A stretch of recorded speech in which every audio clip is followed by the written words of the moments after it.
warahmatullahi wabarakatuh. Saya Helmi Amara Nur Ajija dari semester 2C Fakultas Hukum Universitas Surya Kencana. Kali ini saya akan mereview mata kuliah Hukum Pidana pertemuan ketiga yang telah disampaikan oleh Ibu Profesor Dr. Hajayani Nuraini SHMH beserta asisten dosennya Bapak Dr. M. Rendi Aridayandi SHMH. Pada pertemuan ketiga ini membahas mengenai bab 2 yaitu tindak pidana. Lebih banyak dipergunakan istilah tindak pidana dibandingkan dengan peristiwa pidana, pelanggaran pidana, dan lain-lain.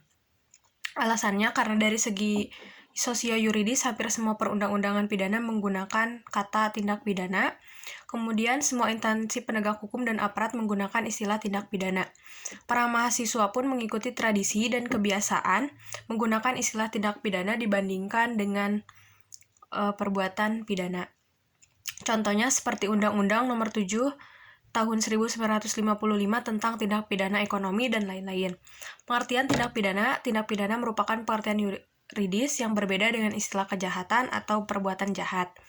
Kemudian dilihat dari isinya, terdiri dari perbuatan pidana, pertanggungjawaban pidana, pada akhirnya baik dualistis maupun monistis mempunyai tujuan yang sama yaitu pidana.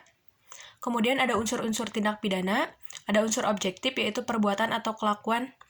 Yang kedua ada akibat yang menjadi, ada syarat mutlak delik, unsur melawan hukum, ada unsur lain yang menentukan sifat tindak pidana, ada unsur yang memberatkan, dan ada unsur tambahan yang menentukan tindak pidana. Kemudian unsur subjektifnya yaitu ada kesengajaan, ada kealpaan, ada niat, ada maksud dengan rencana terlebih dahulu, dan ada perasaan takut. Tindak pidana mempunyai pengertian yang luas, terdiri dari bagian delik yang meliputi terdapat dari rumusan delik, penuntut umum harus mencantumkan dalam surat dakwaan, kemudian harus dibuktikan di pengadilan, kemudian ada apabila tidak terbukti, hakim harus membebaskan terdakwa.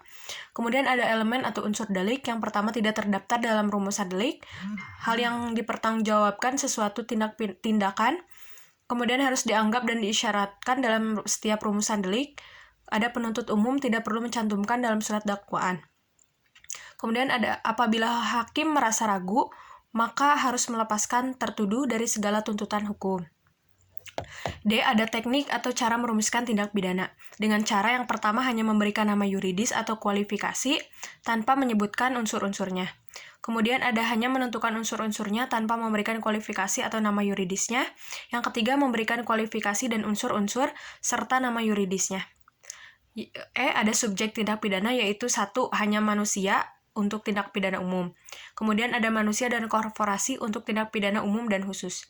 Ada jenis-jenis tindak pidana yang 1 menurut KUHP, yaitu ada kejahatan, ada pelanggaran.